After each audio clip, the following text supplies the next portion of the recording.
Hi everyone, welcome to my YouTube channel. Please remember to subscribe. I'm so glad you're here. Share this information with other people. I want to talk today a little bit about green flags. I was thinking about experiences that I had growing up in a really loving family system with lots of unconditional positive regard, unconditional love.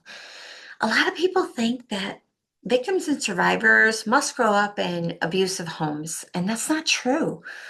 Victims and survivors are not always codependent and they don't always grow up in abusive homes. I can say from experience, I grew up in a really loving home. Two parents who married 63 years, beautiful family dynamic, relationships. Nothing's perfect. Let's just be honest here. Nothing is perfect. But the reality is that I knew that what love looked like. I knew what it looked like. And here's the problem.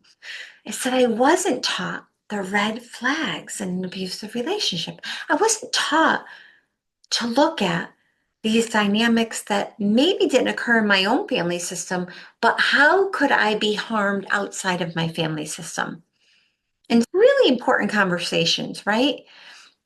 How do we teach children that evil exists, that there's bad people in the world, people who want to harm children, people who are not honest, people who maybe show up in a way that looks really beautiful and authentic, but it's not.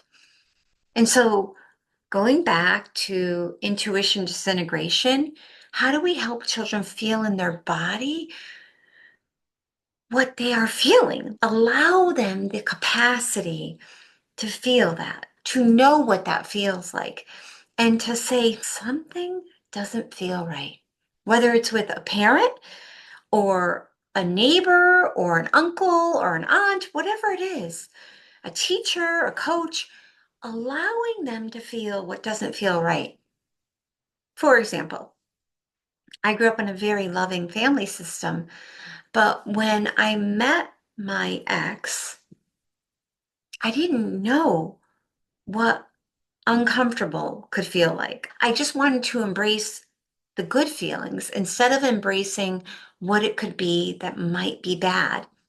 And frankly, red flags are not allowing yourself, like feeling like you have to walk on eggshells, feeling like you can't be yourself, but also like understanding what green flags are. Like if I had a green flag right now, I'd be waving it, right? What does green flag? Feeling calm, like feeling safe, feeling like I can be myself, like I don't have to be someone else, that I'm accepted and loved for who I am. And I'm not perfect, but like, you're not going to critique me. You're certainly not going to humiliate me. You're not going to mock me. You're going to give me a space where I'm supported for who I am, and you're not going to diminish my agency. I just think it's really important to have this conversation because we always assume that victims and survivors have grown up in a really challenging situation. It's not always true. Definitely not true for me. Sometimes we've witnessed beautiful circumstances, but we don't know anything beyond that. And how do we teach our children that things can look really like beautiful, but that we need to question and ask ourselves, what are we feeling in our body? And that sometimes really awful things, how do we get ourselves out of, right?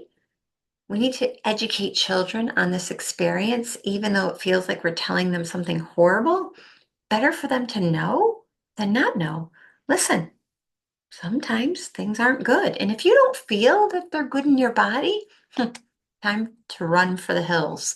How do you get out of that? Now, we can't like make children run for the hills, but in general, adult victims can run for the hills. And how do we create safety?